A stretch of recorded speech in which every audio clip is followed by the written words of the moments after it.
আসসালামু আলাইকুম রহমতুল্লাহি ওবরাকাতুহ নাহমাদুহু ওয়া নুসাল্লি আলা রাসূলিহিল কারীম আম্মা বা'দু ফাআউযু বিল্লাহি মিনাশ শাইতানির রাজীম বিসমিল্লাহির রহমানির রহিম।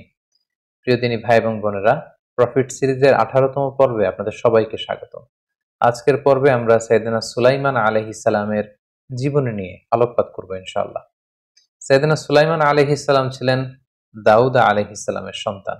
আল্লাহ তাআলা সূরাতুন নামলের 16 নম্বর আয়াতে ইরশাদ করছেন, ওয়া ওয়ারিসা সুলাইমানু দাউদ, অর্থাৎ সুলাইমান আলাইহিস সালাম তিনি দাউদ আলাইহিস সালামের উত্তরাধিকার হয়েছিলেন। সূরাতুস সদের 30 নম্বর আয়াতে আল্লাহ তাআলা বলছেন, ওয়া ওয়াহাবনা লিদাউদা সুলাইমান, আমি দাউদকে অনুগ্রহ করে সুলাইমান আলাইহিস সালামকে দান করেছি সন্তান হিসেবে। সূরাতুন নামলের 15 নম্বর আয়াতে আল্লাহ তাআলা ইরশাদ করছেন, ওয়ালাকাদ আতাইনা দাউদা ওয়া সুলাইমানা ইলমা, আমি দাউদ এবং সুলাইমান বাপ বেটা উভয়কেই জ্ঞান দান করেছি। সেদিন সুলাইমান আলাইহিস সালাম তিনি বাল্যকাল থেকেই অর্থাৎ ছোটবেলা থেকে অত্যন্ত বিরল প্রতিভার অধিকারী একজন কিশোর ছিলেন। আল্লাহ তাআলার দেয়া বিশেষ বুদ্ধিমত্তার অধিকারী তিনি ছিলেন, যেটি কোরআনের একটি ঘটনা এবং হাদিসের একটি ঘটনার আলোকে আমরা খুব সহজেই বুঝতে পারব। প্রথম যে ঘটনাটি সেটি আমরা কোরআন থেকে রেফার করব। সূরাতুল আম্বিয়ার ৭৮ নম্বর আয়াতে আল্লাহ তাআলা একটি ঘটনা উল্লেখ করেছেন। আল্লাহ তাআলা বলছেন, ওয়া দাউদ ওয়া সুলাইমানা ইয ইয়াহকুমানি ফিল হারথ, হে নবী স্মরণ করুন সে সময়ের কথা যখন দাউদ আলাইহিস সালাম এবং সুলাইমান আলাইহিস সালাম তারা একটা ফসল ক্ষেতের ব্যাপারে একটা সিদ্ধান্ত দিয়েছিলেন দুজনেই। ইয নাফাশাত ফিহি গনামুল কওম, আর সেই ফসল ক্ষেতটা এক লোকের ছাগল এসে খেয়ে ফেলেছিল। ওয়া কুন্না লিহুকমিহিম শাহিদিন, আল্লাহ তাআলা বলছেন বাপ বেটা কি ফয়সালা দিয়েছিল আমি সেটা জানি। এই ফয়সালার ক্ষেত্রে ফাফাহামনাহা সুলাইমান, আমি সুলাইমানকে সঠিক বুঝটা দিয়েছি। ফয়সালা বাবাও দিয়েছেন দাউদ আলাইহিস সালাম, ছেলে সুলাইমান আলাইহিস সালাম তিনিও দিয়েছেন। ব্যাপারটা কেমন ছিল? ব্যাপারটা হচ্ছে, এক লোক ছিল ফসল ক্ষেতের মালিক, আরেক লোক ছিল ছাগল পালের মালিক। তো ছাগল পাল যে ওই ব্যক্তির ফসল ক্ষেতের সব ফসল মাড়িয়ে ফসল খেয়ে সে সাবার করে দিয়ে এসেছে। সে এসে দাউদ আলাইহিস সালাম যেহেতু কিং, বিচার দিয়েছেন। দাউদ আলাইহিস সালাম ফয়সালা দিয়েছেন, ঠিক আছে, ছাগল যেহেতু তোমার ফসল ক্ষেত নষ্ট করেছে, তুমি ছাগলের মালিক হয়ে যাবে, ছাগলগুলো নিয়ে যাও। বাবার কাছে যেয়ে বললেন, বাবা আপনি ফয়সালা দিয়েছেন একরকম, আমি দিতাম অন্যরকম। দাউদ আলাইহিস সালাম বললেন, কি ফয়সালা দিতে তুমি শুনি? সুলাইমান আলাইহিস সালাম বললেন, যেহেতু ছাগল যে ফসল নষ্ট করেছে, ফসলের মালিক ছাগলগুলো নিয়ে যাবে, নিয়ে সে ছাগলগুলোর দুধ দহন করে খাবে, ছাগলের পশম থেকে উপকৃত হবে। আর ছাগল পালের মালিককে কিছুদিনের জন্য ফসল ক্ষেত অর্পণ করা হবে।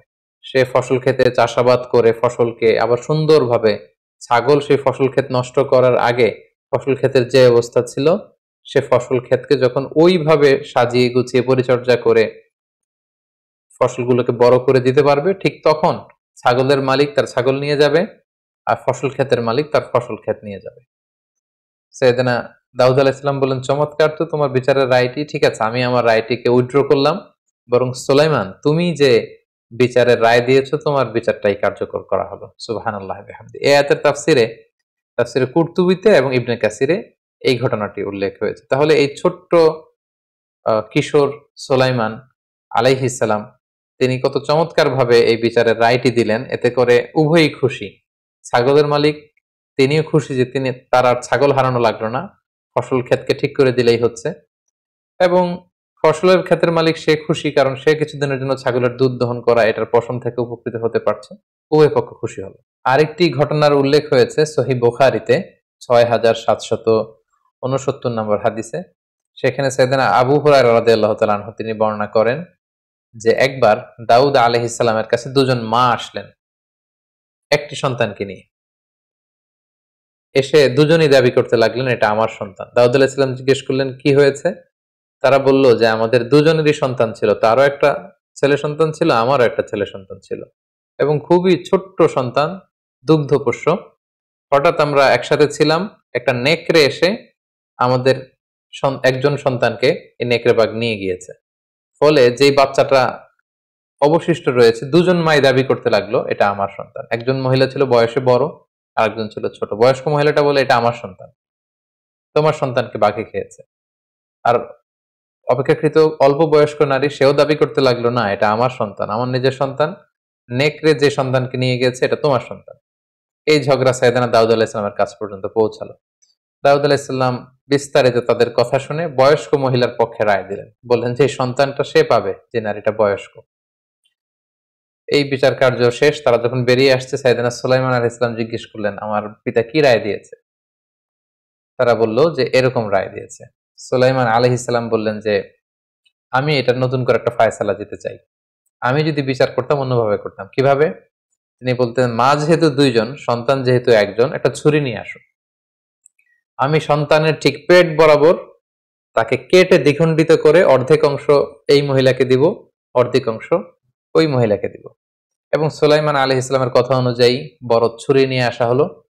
তিনি যখন বাচ্চাটাকে দুই ভাগ করতে যাবেন, ঠিক তখনই অপেক্ষাকৃত যে মেয়েটার বয়স কম, তিনি চিৎকার দিয়ে উঠলেন। তিনি বললেন, না না, এই সন্তানকে আপনি কাটবেন না, আমি মিথ্যা বলেছি, এটা আমার সন্তান না, এটা ওই বয়স্ক মহিলার সন্তান, আপনি তাকিয়ে দিয়ে দেন।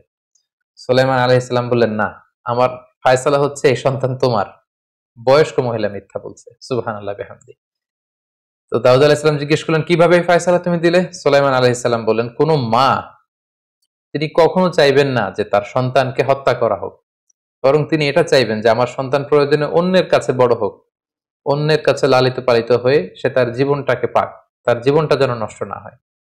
তো আমি যখন ছোট সন্তানকে করাত দিয়ে কাটতে যাচ্ছিলাম, বয়স্ক মহিলাটি টু শব্দটি করছে না, কিন্তু অল্প বয়স্ক নারীটি সে চিৎকার দিয়ে বলেছে যে আমাকে দেয়া লাগবে না, আমি মিথ্যা বলেছি, বরং এই সন্তানটি তাকিয়ে দিয়ে দেয়া হোক।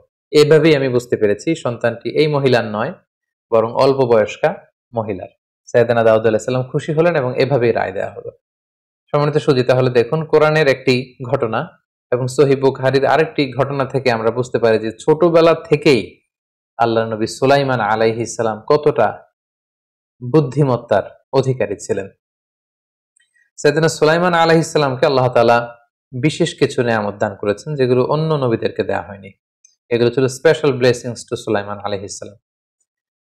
কারণ সাইয়েদনা সুলাইমান আলাইহিস সালাম আল্লাহ তাআলার কাছে এটা চেয়ে নিয়েছিলেন, এই বিশাল সাম্রাজ্য, এই বিশাল ক্ষমতা তিনি আল্লাহ তাআলার কাছে দোয়া করে চেয়ে নিয়েছিলেন। তিনি দোয়া করেছিলেন, ক্বালা রাব্বিগফিরলি ওয়াহাবলি, হে আল্লাহ আপনি আমাকে ক্ষমা করুন আর আমাকে ওয়াহাবলি মুলকান লা ইয়ামবাগি লিআহাদিন মিন বা'দি, আমাকে এমন সাম্রাজ্য, এমন কিংডম, এমন রাজত্ব দান করুন যেটা আমার পরে আর কাউকে দেয়া হবে না। আল্লাহ তাআলা এই দোয়া কবুল করেছেন।